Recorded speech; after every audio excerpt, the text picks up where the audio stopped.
Hello everyone, welcome back to another episode of r/slash Tales from Tech Support. In today's episode, from getting an F in your class to assisting your tech issues. Check me out. Legend of the Thunder God's Revenge. Before we get started, make sure to subscribe so you will never miss a video. So let's get started. From getting an F in your class to assisting your tech issues. I'll keep this short and sweet, but I do have to give an intro to better understand my position. I was at university and during my second year, I took, and failed, a basic level math class that I ended up retaking with a different professor. Aced the tests, but I never did the homework, which was heavily weighted towards my grade. Fast forward to my fourth year, I get a job working in IT for the school, and the college I worked for included the math department. A few months go by, and I get a ticket from a familiar name. The same professor who failed me for not doing my homework just put an issue about her mouse not working. Per her ticket, the mouse was broken, and she needs a new one. Since her office is not that far from mine, I decided to physically go up to her office to assist. It is kind of our culture in IT, where if you put in the ticket, 9 out of 10, we will attempt to make first contact in person since our clients are professors with open office hours, and most issues are solved in 5 minutes of just meeting with them instead of an email chain that takes an entire day. She has an iMac with the Magic Keyboard and mouse. This was around the time when the Magic Keyboard and mice were charged up through a lightning cable. Although many of you probably know this, but Apple puts the charging port for the mouse on the bottom of the device. Ridiculous. It makes it unusable while charger. If you haven't guessed it yet, her mouse was simply dead and out of juice. I informed her about the charging port on the bottom, and if you charge a Magic Mouse overnight, you don't need to worry about it for a few months. She couldn't recall ever being told this, and just assumed they were running on batteries.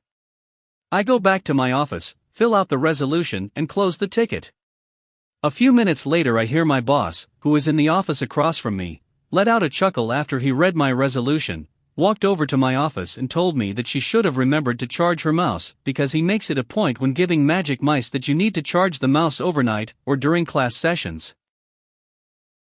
Students forget to do their homework, while professors forget to charge their equipment. 3 years later, about to get promoted to a sysadmin position, I still look back at this issue fondly, as this is a great example of 1, not everyone will remember what IT tells them, and 2, just because someone has a PhD in mathematics, that does not mean they are a critical thinker or problem solver, they are just specialized in solving math problems.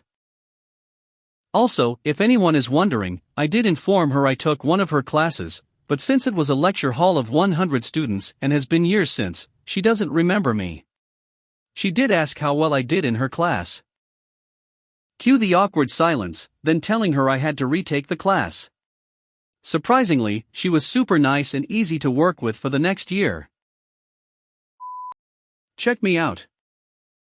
I am tech support by vocation, but I was on vacation. I was staying at a hotel on a military base, visiting my daughter who was stationed there. There was a power outage the night before I was leaving, but it was back on before morning. I needed to check out to get to the airport, so I went to the front desk. Me, I would like to check out, please. Clerk, we can't do that right now, the power is out. Me, the lights are on. Clerk, the computers aren't working. We called the manager, but she hasn't answered. We can't do anything without the computers.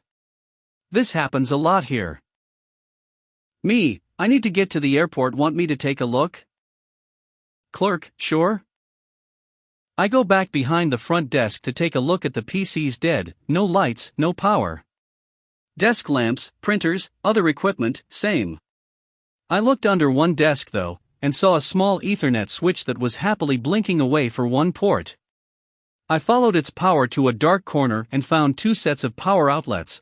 The switch was plugged into one white outlet, the only thing there, while the PCs, printers, etc., were all plugged into power strips connected to the orange ones.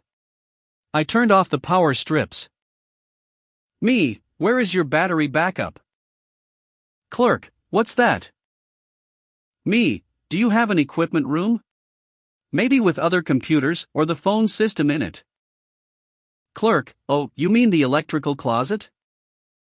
Me: Sure. We go to the electrical closet where I see a large UPS sitting on a pallet. I found the breaker, noted it was tripped, and reset it. We then returned to the front desk area where the computers were.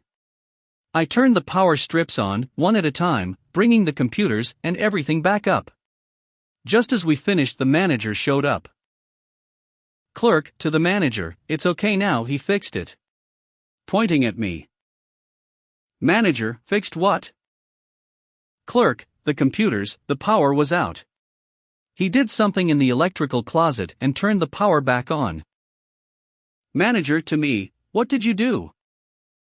Me: The breaker was tripped on your battery backup, I just reset it. I think there are too many things connected to it, everything that is plugged into the orange outlets. When they all come on at once, after a power outage ends, it is too much for it to handle. We turn them on one at a time to keep that from happening. You will want to rearrange how everything is plugged in to keep this from happening again. You probably don't need the printers plugged into the battery backup at all. Moving them to regular white outlets may solve the whole problem. Manager: Who called you? Service calls need to come from a manager. We need to get a work order. Me: Nobody called me, I'm a guest. Can I check out now that the computers are back up? Legend of the Thunder God's Revenge. Hi everyone. For some background, I work for a software company who also provides support for the customers who use the software. The following actually happened to a colleague who I will call Alex. Part of our support model is to provide support remotely by dialing into customers' PCs. On this fateful day, Alex was connected to a customer's server PC trying to resolve an issue.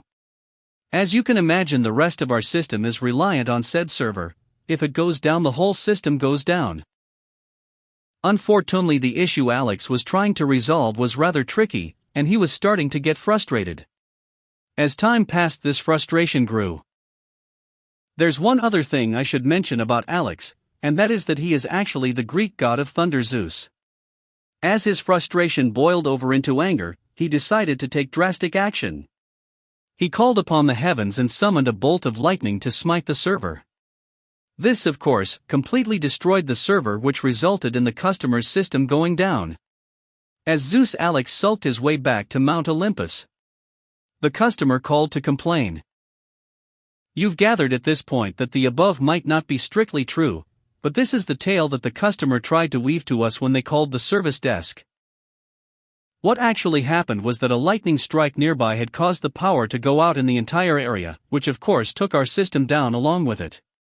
When the power came back up, the server did not automatically restart. OS management and hardware support was not in our remit, so this was not our responsibility in any case, so they could not access our software when their PCs came back online.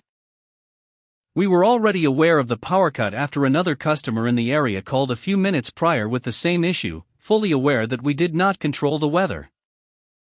We explained to Alex's customer that the issue had occurred due to a power cut, caused by Zeus Rage, a lightning strike, and they would simply need to restart their server, and we could then perform a health check. Unfortunately, the customer did not accept this explanation and insight that Alex had caused the lightning strike in an effort to bring their system down. That's right, the customer accused Alex of controlling the weather.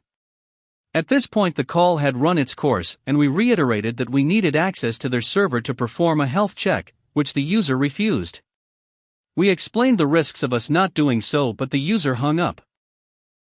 At this point, we were hoping that customer would escalate the case via email to management, as was the procedure, so we would have this lunacy in writing. We planned to frame it.